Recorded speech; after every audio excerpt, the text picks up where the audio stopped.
And good evening, one and all. Welcome back to the X Zone. I am Rob McConnell, coming to you from a broadcast center and studios in Hamilton, Ontario, Canada. If you'd like to send me an email, xzone@xzoneradiotv.com, on all social media sites, X Zone Radio TV. And to find out about the programming we have available for you 24/7, 365, as well as the new programming, visit www.xzbn.net. And for all the programming on the X Zone TV channel, channel 21 on Simul TV, www.simultv.com. My guest this hour is Ken Jeremiah. He has appeared several times on History Channel's Ancient Aliens. He has written more than 10 books about various subjects, including critical thinking, history, and unusual phenomena. He currently resides in Rhode Island, and his website is kenjeremiah.com. And Ken, welcome to the X Zone. Great having you with us. Hi, Rob. Thanks for having me. It's a pleasure to be here. Ken, tell us how you got involved in the world of the strange, weird, bizarre. Yeah, if you had told me years ago that I'd be researching mummification and different societies' beliefs on what happens after death, I had no idea that I'd be doing anything like that. It was a strange phenomenon in northern Japan that drew me into this. For years, I was running tour groups through Kyoto, Hiroshima, and Tokyo. And one year, I decided to explore the northernmost islands. And the original plan was for me to actually go into Siberia through Hokkaido, the northernmost island there. Right. And on a train ride from Sapporo to Asahikawa, I started talking to an older gentleman who asked me what I was doing in Japan, and I explained it to him, and he said, "Have you seen the Sokushimbutsu?" And we're speaking in Japanese. I really thought I was misunderstanding what he was saying. I had no idea what the word meant. I looked it up, and of course, there's nothing in the dictionary. So I asked him to explain it, and he's explaining to me, and I still think I'm misunderstanding this, that there are a bunch of individuals who had mummified themselves while still alive. And that didn't make any sense to me. I truly thought I knew a ton about Japanese history. So I literally abandoned my plans, went right back to Yamagata, and visited the first of many bodies. And that led to this huge investigation where I visited tons of bodies of individuals who mummified themselves. I translated books, and I have the only English language book on the subject of self-mummification called Living Buddhas, the Self-Mummified Monks of Yamagata, Japan. Wow, when I hear the word mummification, I automatically think of Egypt and the mummies in Egypt, but I wasn't aware of that. There was mummification that was done in other parts of the world as well. Oh, yeah, it's actually everywhere, and even modern Christian burials. If you ever go to a wake and you see the person looks normal, they're not smelling bad, they're not puffed up, they're not a strange color. Right. Those people have been mummified. So can we say mummification is like embalming? Yeah. So embalming is mummification? Yes, it is. I gotcha. All right. Yeah, the original term for embalming is to put bombs on someone to make them smell good. But any kind of mummification typically we refer to as embalming. And there are ways to mummify without embalming as well, but modern mummification techniques, typically that's what they do. Now, the self-mummification thing is truly bizarre, though. All right. Now, when we talk about mummification with the Egyptians, we, as far as I understand it, they used to take out all the vital organs, the brain and everything else, put them in jars so that on the other side of the afterlife, they, that would be part of their resurrection. I don't know if that's the right word. But when we're talking about modern day mummification, are we also talking about the removal of special organs and the brain and so on?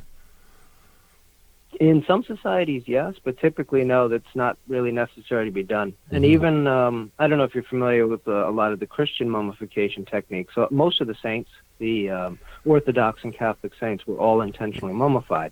And depending on the solution used, if you used an arsenic-based solution, you actually didn't need to remove any of the internal organs.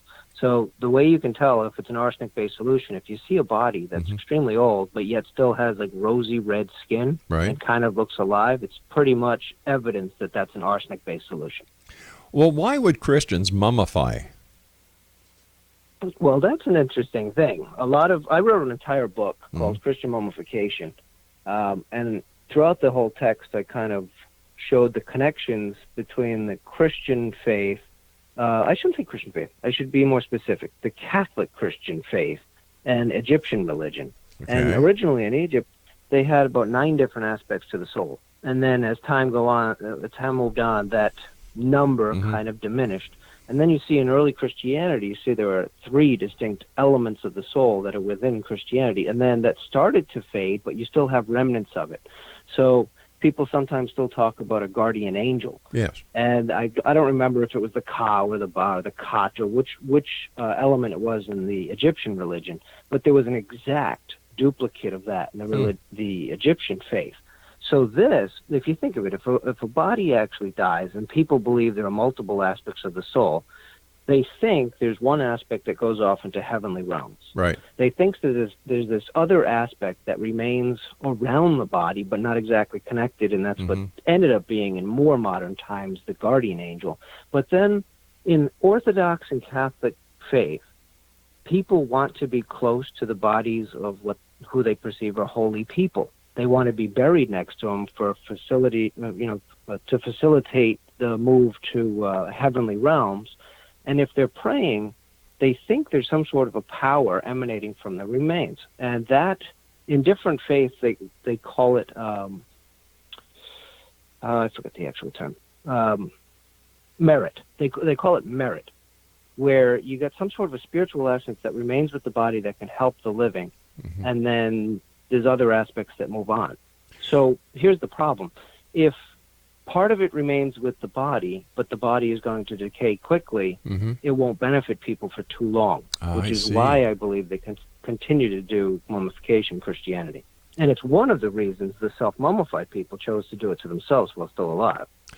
Over the years doing the research that you've done on mummification, Ken, have there been any examples where mummification has actually been used in a successful way of the believer, using the mummified body as a way to increase whatever they're looking for? I don't know if you could ever even prove that. And me personally, when I start looking into this, I find it fascinating. It is. But I look into it only to figure out what the different societies' beliefs are regarding life and afterlife and death and possibilities of reincarnation, that kind of thing. It's obviously nothing you could prove. Yeah. Is there one central focal point with all the different religions, all the different cultures, and all the different societies when it comes to mummification? It gets interesting. There are definitely similarities everywhere. Right. And if we look at some of the mummies in Peru, so you have the mummified bodies of Incan kings, and they were intentionally mummified, internal organs removed, put into seated postures. And there's some really weird things that used to happen with the mummified kings, where they actually had people who were specially trained to communicate for the mummy. So people could come and ask the mummy for advice or even instructions, and someone would give them. And we have no idea what this means. Would that be like a modern? This on the, I'm sorry. Would that be like a modern day medium communicating with the person on the other side? I think so. Yeah. Or I'm always thinking, too, the other possibility that whoever it is that gets that job can now kind of take control of the entire society and do whatever he wants. That's what the boss just said. Make sure you do this. Oh, wow. But there's another weird thing that they supposedly had to do, and I mentioned this on the History Channel's Ancient Aliens, and I really felt strange doing so, that there's text from the 1500s with Spanish explorers saying that these people were specially trained, and they had to take the mummies outside to urinate. Now, I don't even know what that could possibly mean, since the mummy obviously can't urinate, but this is one of the job descriptions that these people had. Now, if you forget the kings and go to another aspect of Incan mummification, they used to bring their most perfect children, not any child that had some sort of an issue, deformed or anything like that. Their most perfect children they'd bring to mountaintops and give them either maize beer to make them go asleep or actually strike them over the head, and the bodies would freeze up there. So they'd be perfectly mummified, and then they thought that those children could function as intermediaries between themselves and gods. Ken, stand by. We've got to take our Ken, we've got to take a break. Please stand by. Exonation. Ken Jeremiah is a special guest this hour. His website is www.kenjeremiah.com. We're talking about mummification this segment of the show, but we're also going to be getting into UFOs and the correlation between the Bermuda Triangle and humans piloting UFOs. Interesting hour, interesting gentleman. Ken and I will be back as we continue investigating the world of the paranormal and the science of parapsychology right here in the X Zone from our broadcast center and studios in Hamilton, Ontario, Canada. Don't go away.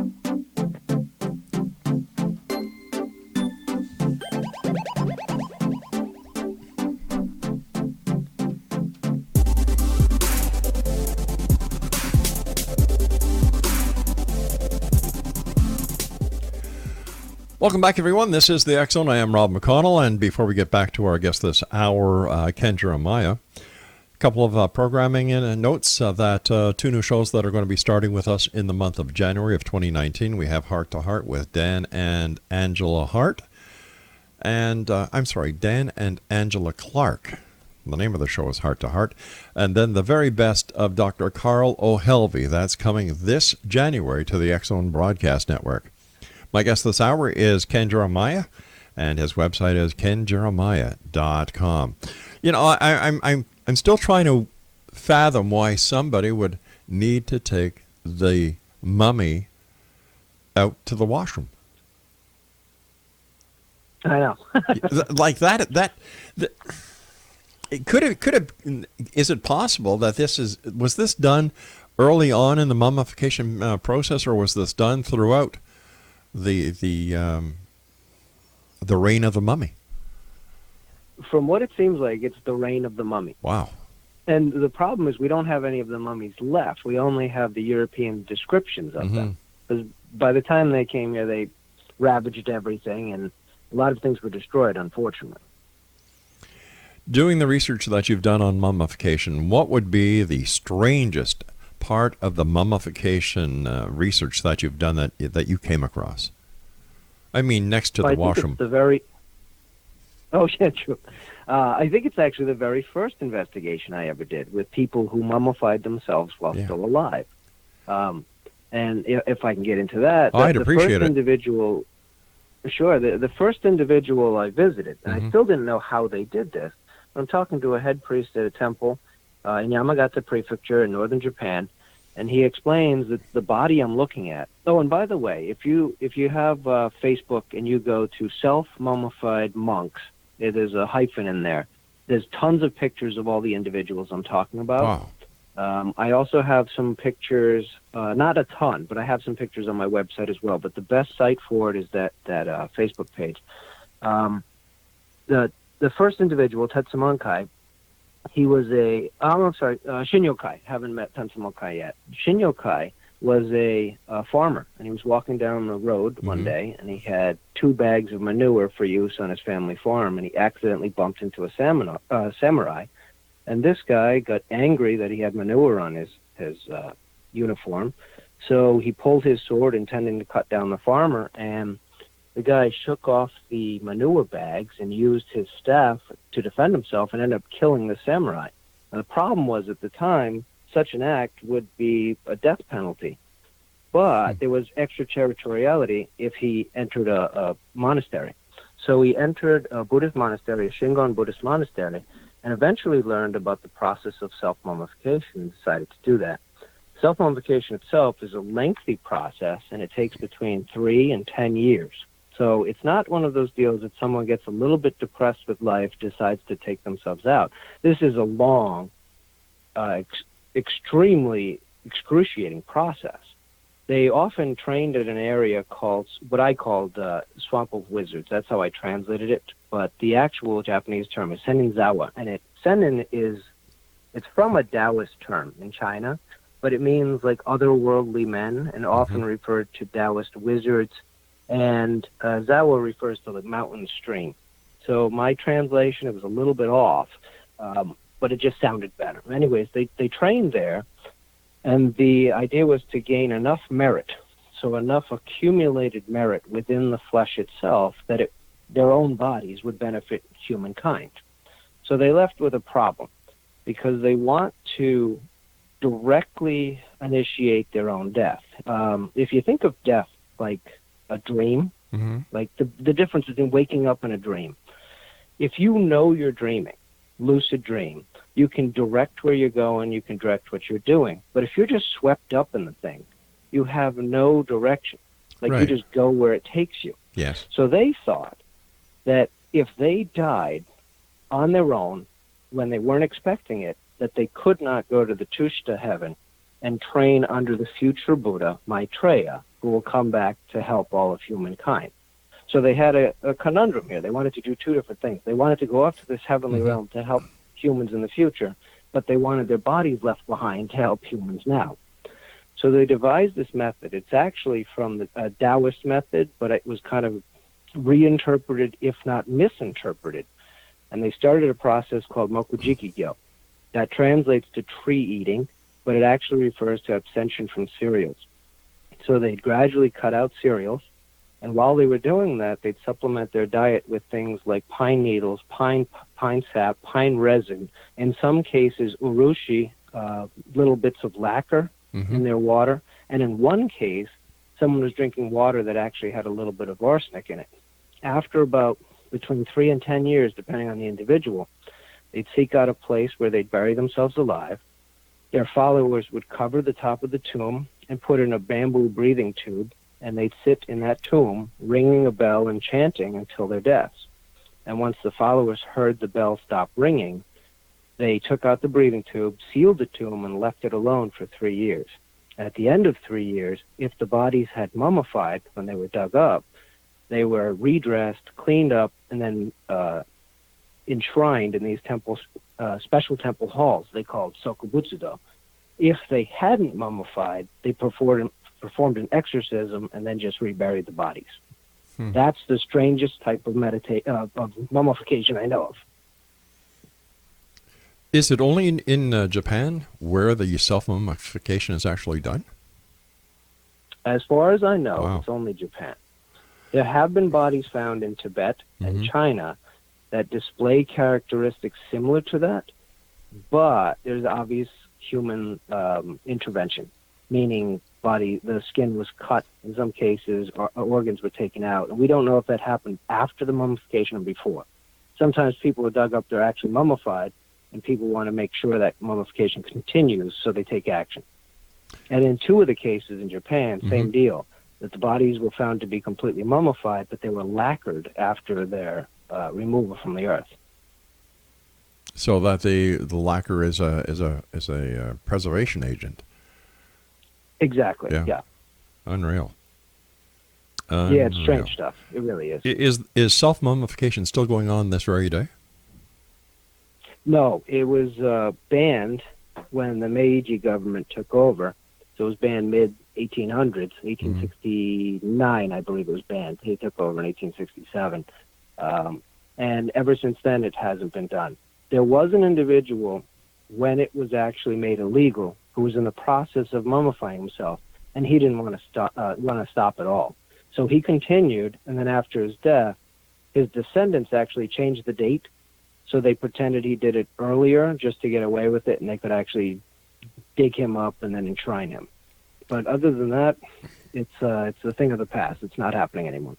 In the research that you've done over the years when it comes to mummification, which culture or society has perfected mummification in your opinion?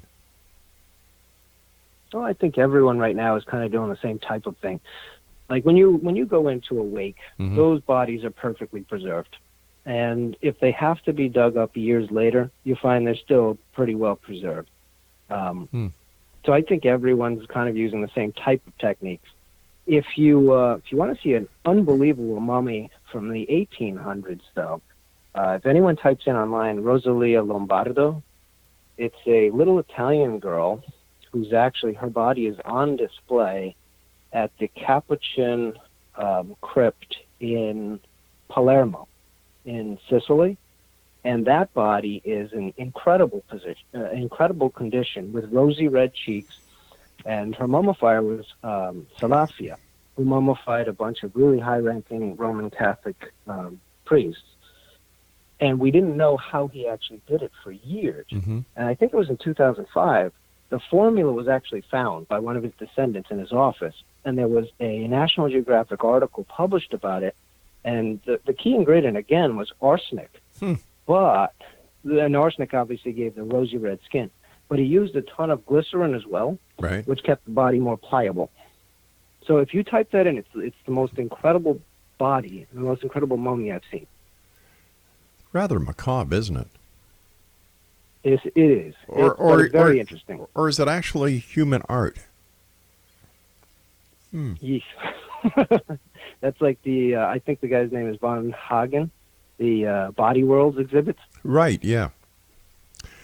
Which that to me is kind of strange, where you're taking flesh and turning it inside out, and I think the term is plastification, where they're literally turned into objects for study. Yeah. And I remember doing some research and finding individuals that wanted to do that after their death, and to me that seems strange. Just like donating your body to science, I guess. I guess so, yeah. But if you take a look at some of those specimens, it's interesting. It's unusual.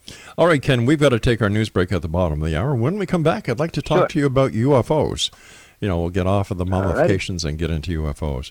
Explanation, our guest this hour is Ken Jeremiah. His website is www.kenjeremiah.com, and we'll both be back on the other side of this news break as we continue here in the X Zone from our broadcast center and studios in Hamilton, Ontario, Canada.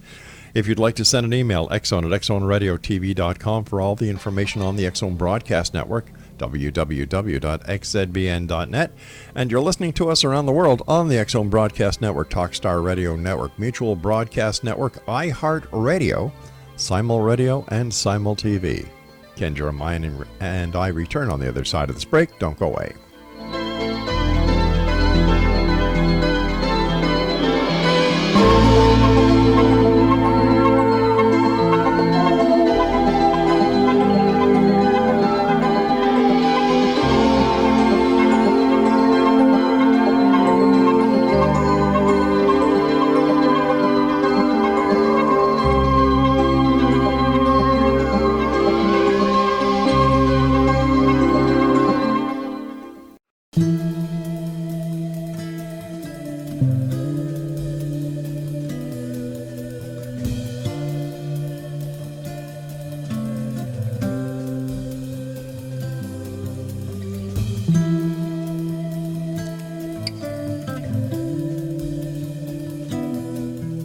Welcome back, everyone. This is the X Zone. I am Rob McConnell. My guest this hour is Ken Jeremiah. He has appeared several times on History Channel's Ancient Aliens. He has written more than 10 books about various subjects, including critical thinking, history, and unusual phenomenon. He currently resides in Rhode Island. Now, the first half of the show, we talked about mummification. But now I'd like to ask you a question, Ken. Do you think the conventional way of thinking about UFOs is right or wrong? I don't. Well, before I even answer that, let me explain one thing that I'm always keeping in mind. Mm-hmm. So my background, my doctorate degree, is in critical thinking. Right. And critical thinking, if you ask someone to do it, most of the time they don't like to. So, for example, everything is supposed to be based on fact. Everything's supposed to be based on what can actually be proven. So if you went up to even educators, I'm an educator myself, so when I start talking about educators, I'm included.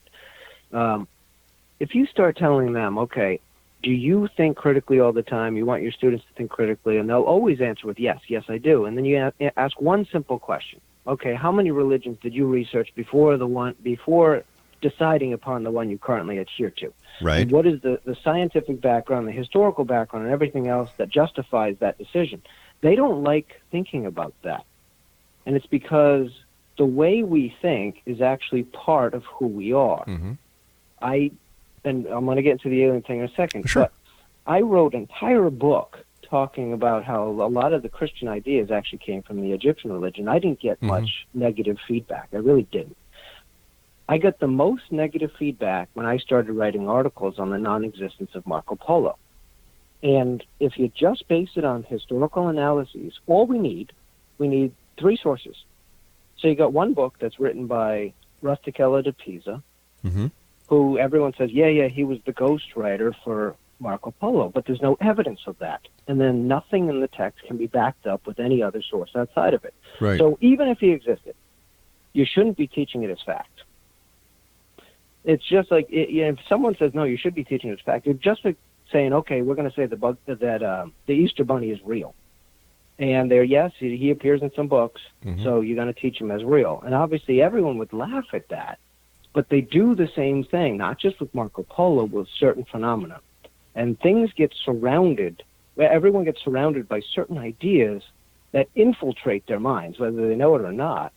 And it's very difficult to think clearly.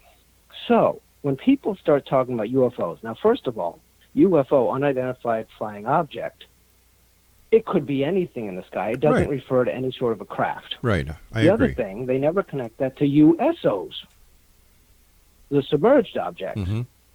And perhaps they're the exact same objects that people are talking about. And we don't really have great lexicon for it. We don't have good words to describe it, the way things are being used. So I think there's a big misunderstanding. And me as a linguist, I always look at the linguistics first. We're saying, okay, we really don't have good words to describe this. People are getting confused because of this. And obviously anything people come up with is just a theory. Well, my idea, thinking of critical thinking, is coming up with the most logical theory based on the knowledge we have. And that's the limitation, obviously, that our knowledge is imperfect. All right, but based on the way that you have looked at ufology with using critical thinking, what do you believe UFOs are? I mean, so I don't the UFOs that people believe they are seeing and reporting to be coming from different planets. Yep. There are tons of sightings every year, as you well know. I looked at your site, I looked at your background, so I know you're very well versed in this kind of thing, and you're very knowledgeable about this subject. There are tons of sightings all the time. Right. So there's obviously something going on. And I personally do not believe it's a psychological thing. I don't believe it's like mass hypnosis or anything like that. I believe it's a real phenomenon. Right. I believe that they're real objects. What I don't believe is that they're extraterrestrial, because there is no evidence whatsoever that they're extraterrestrial. In fact, if we just look at our own personal technology, now obviously this is limited because we might not have the technology others do. We wouldn't be able to go to other populated galaxies. We wouldn't be able to do that yet. So my thought is just thinking, what's the most logical thing? That they're not extraterrestrial. They're terrestrial. They're from this planet. Right. Why is it then, if they're from this planet, so many people want to believe or do believe that some people have been abducted by aliens, and that the aliens themselves appear to be totally non-humanistic in character or in formation, that they really believe that, number one, they have been abducted by aliens, number two, the aliens are extraterrestrial, and number three, they've been in the craft orbiting the Earth? How do we kind of justify this using critical thinking? I believe all of those. Well, I shouldn't say all of them. I believe that abductions have occurred. That they definitely have occurred. I actually, by the way, I put all this information into a rather lengthy book. Some of my friends complain that the book is too long, called Remnants of a Distant Past, about all of this information. So I do believe people have been abducted. But what I believe is, and this might sound really strange, but I personally think there's a ton of information to back this up, and I'll get into it if you want. I think that the craft we're talking about are actually stationed in the deepest oceanic trenches on this planet. And what I believe is that whether it's subconscious or not, people don't like the idea that they don't know too much about their own history, about their own past, and about their own planet. But most of the oceans have yet to be discovered. That's true. The deepest oceanic trenches have not been sounded. We actually don't have the technology to sound all of them, from what I understand. I'm not a scientist. So why wouldn't they be coming from there? And I think the real problem is, if you start mentioning this might be where they're coming from, people, even if it's on a subconscious level, could get scared, saying, well, wait a minute, if something's right here, like right under our feet, right next to us, and we don't understand it, that's a problem. And it's a problem to the ego. And I'm not talking, from a psychological perspective, but what makes us all tick, what makes us all move forward, what makes us all understand reality is connected to our beliefs. And we can explain our phenomena around us. We can explain all this stuff. If you start bringing up questions, and I always do this I do lectures sometime regarding history textbooks and what's taught in history and what's not. If you start leaving big blanks, saying, okay, everyone says human beings came out of Africa 200,000 years ago, but there's all this evidence that human beings are millions of years old, that causes a problem. And students don't like it, teachers don't like it, no one likes it, so they edit it out. So I think that's the only reason people are always saying extraterrestrial. Must be from out of this planet. Gotcha. Why? So where does this fit in with the hollow earth theory, the flat world theory? Is this the human psyche trying to justify or trying to fill in the blanks? Tell you the truth, I did very little research on the hollow earth theory, so I know nothing at all about it. The flat earth theory, I've talked to someone recently about that, and to me that doesn't make a ton of sense, but I understand their viewpoints and I find it interesting. Could we then I don't think this fits into that at all from my viewpoint. So the fact that these craft may be coming from the deepest parts of the ocean that have been yet to be discovered, could we actually look at Plato's Atlantis and try and say, well, maybe this is part of the Atlantean myth or folklore? Or that I think it connects into. And obviously everyone focuses on Atlantis because it's the most famous one. Right. But if you forget that, just go back to flood stories from societies around the world. There's over 550 different flood stories or stories about the world before the flood. Right. And you have things like the ice monster that was destroyed. Now, obviously, they're talking about giant glaciers. There were glaciers miles high over Europe, over the Americas, and then all of these things burst apart. I think approximately 12,500 BCE, that they all burst apart, and you had this massive worldwide flood. And obviously, Graham Hancock and a bunch of his fellow authors did some great research on that, trying to pinpoint when that flood actually happened. But you see all these stories where some people survived the flood by tying boats to the tops of trees. You see others where people survived it by going up to the tops of mountains. Others survived the Samothrace version. Samothrace version has people eating mice that were coming out of holes in the ground, getting away from the water. And you see these old stories, too. I think it's in Turkey, underground structures that were developed to survive the Ice Age before that could house thousands of people, tens of thousands of people. And all of this indicates that there was this massive disaster. So if we now go to the Old Testament, we have the Noah's Ark story. Yes. Now, the old Noah's Ark story, if people aren't familiar with history, was almost stolen word for word from the Epic of Gilgamesh. All right, hold on. We're going to take a bit of a cliffhanger here because I've got to take my final break. And when we come back, more with our very special guest this hour, Ken Jeremiah, whose website is www.kenjeremiah.com. This is the X Zone. I am Rob McConnell. We're going to be wrapping up this hour as we continue investigating the world of the paranormal and the science of parapsychology from our broadcast center and studios in Hamilton, Ontario, Canada. Don't go away.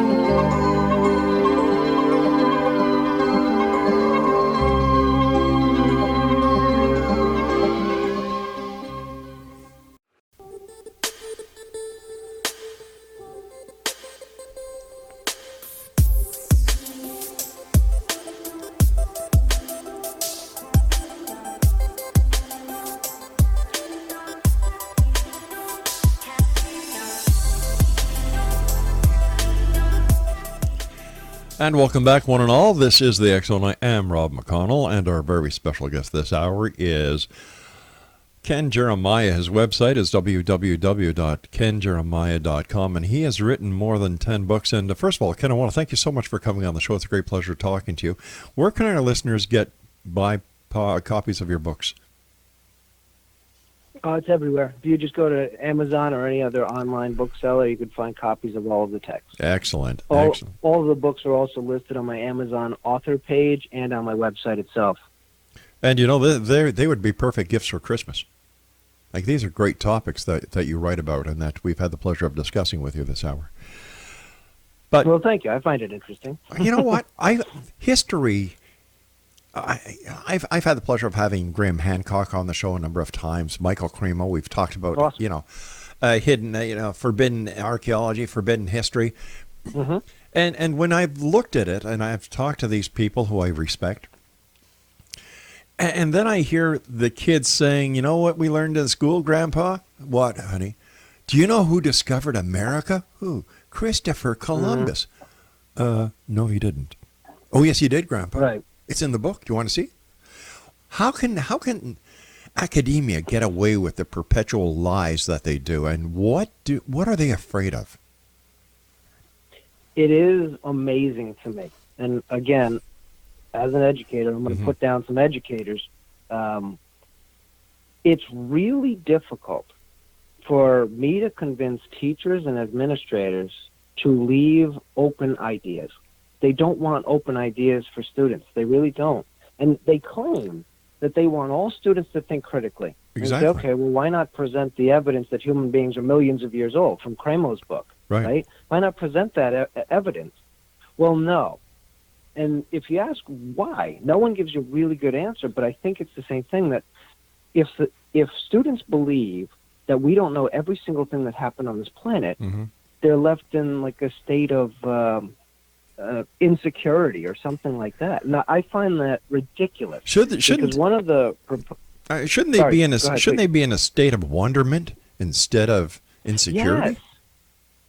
And that's what I always say. Like, it doesn't matter. Who cares if they're insecure? Like, one of the major things in getting someone to think critically is getting them out of their comfort zone. Right. You get someone out of their comfort zone, they don't like it.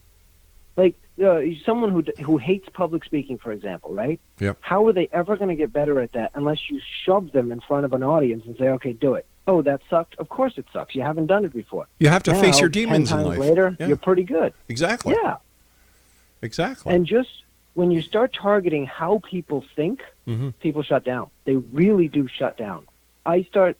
I try to do it. I teach languages. Right. At the university level, I teach religious history, comparative religions, and history. But at the high school level, I teach languages. But I still try to include things like, even just recently, Sacsayhuaman in Peru, the wall that really there's no explanation on how that wall went up, who actually carved those things.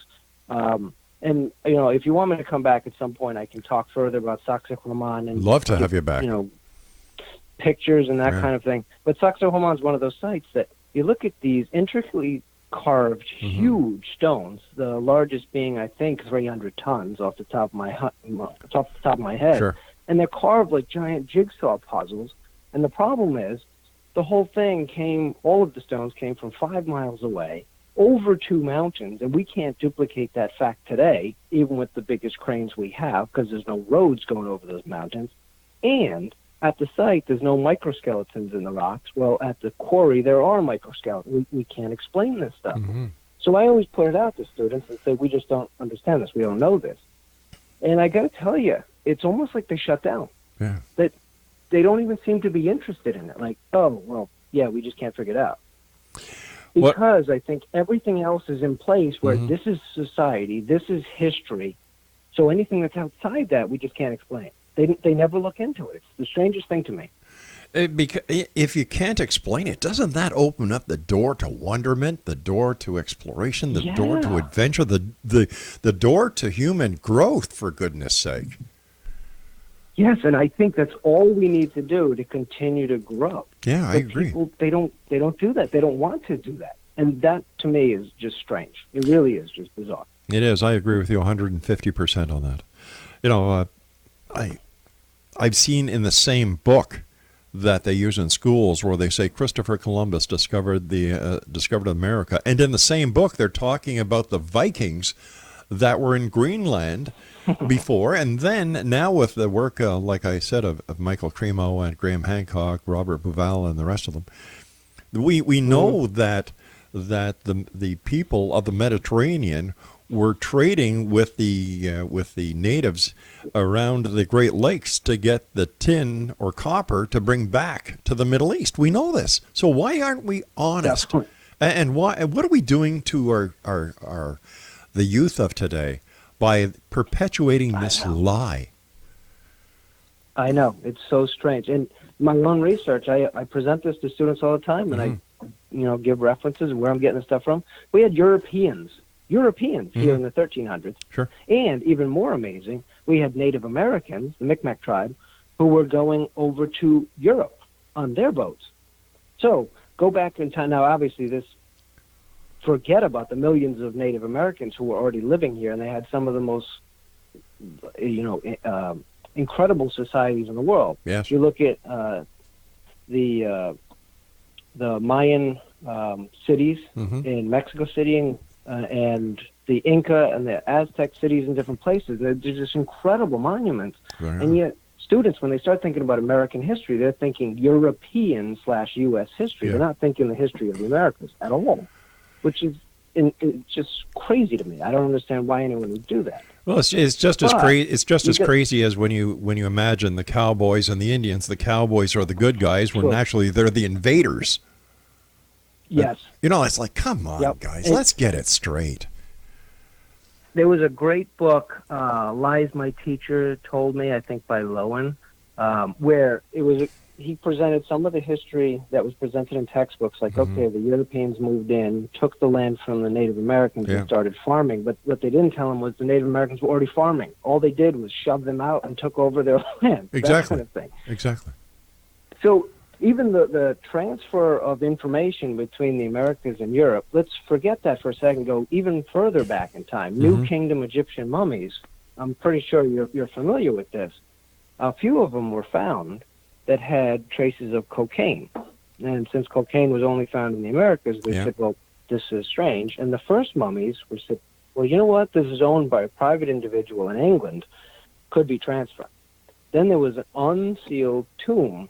A sealed tomb that was, when unsealed, they found some mummies in it, and they tested those New Kingdom mummies, and they found that they also had cocaine in them. And at the time the first tests were done, they couldn't test for this, but the second one indicated that the cocaine was actually ingested, which tells us that the ancient Egyptians were definitely in contact with the Americas, which now explains how the pyramids in Egypt and the largest pyramid in the world, which is in Mexico City, and the ones in South America, all resemble each other.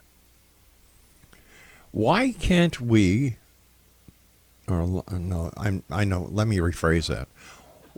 Why cannot the majority of people believe that humankind could have made the wonders that we see today, like the Great Pyramids or the artifacts in Peru, that they have to add the extraterrestrial element? I don't understand that. Yeah.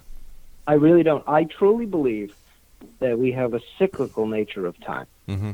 And it sounds strange in the Western world because for most people in the Western world, it's all they're familiar with. But the majority of the world's faith always held a cyclical view of time, including almost every single Native American tribe. And when I say Native American, some people confuse what I'm saying. I'm using the term as a linguist would. I'm talking about every single country. Right. United States, Mexico, all Central American countries, all the South American countries. So all of those cultures, for the most part, believe in cyclical nature of creation and destruction. Of course, and that relates perfectly to the Mayan calendar, cyclical. Yes. Yeah. Yeah, everything was cyclical. Yep. So if you think of this, if the last major flood supposedly happened more than 14,000 years ago, is it possible that they were, obviously the technology would be different, but is it possible that they were just as technologically advanced as we are now? And if so, like, think of everything now. I guarantee you, about 100 years from now, most libraries will cease to exist because Yes. everything's going to be digital. Right. So if there's a major disaster that wipes out everything, 12,000 years after that disaster, what's going to be left? There's going to be no evidence of it. It's like we weren't here at all. And then you have the tribes of the future, 12,000 years from now, saying there's no way people back then had the technology we have now. I think that's completely false. Can I think in the past... Mm-hmm. Oh, sorry. No, I'm just saying that, unfortunately, our time for tonight is up, my friend. Okay, we can continue another time. I would appreciate that, and I'd like to take the opportunity, number one, of thanking you so much for sharing your time with us. I know that you're a very busy man. Thank you for all the great work that you do. It is truly appreciated on this side of the microphone. Well, thank you. And to you and your family, the very best of the holiday season, and nothing but health, happiness, spirituality, and love for 2019. Also to you. Thank you very much. I appreciate that. Take care of yourself, Ken. And Exonation, if you'd like to get more information about our guest this hour, Ken Jeremiah, his website is www.kenjeremiah.com. I'll be back on the other side of this commercial break with the news as we continue here in the X Zone from our broadcast center and studios in Hamilton, Ontario, Canada. I'm Rob McConnell. Whatever you do, do not go away. We'll be right back.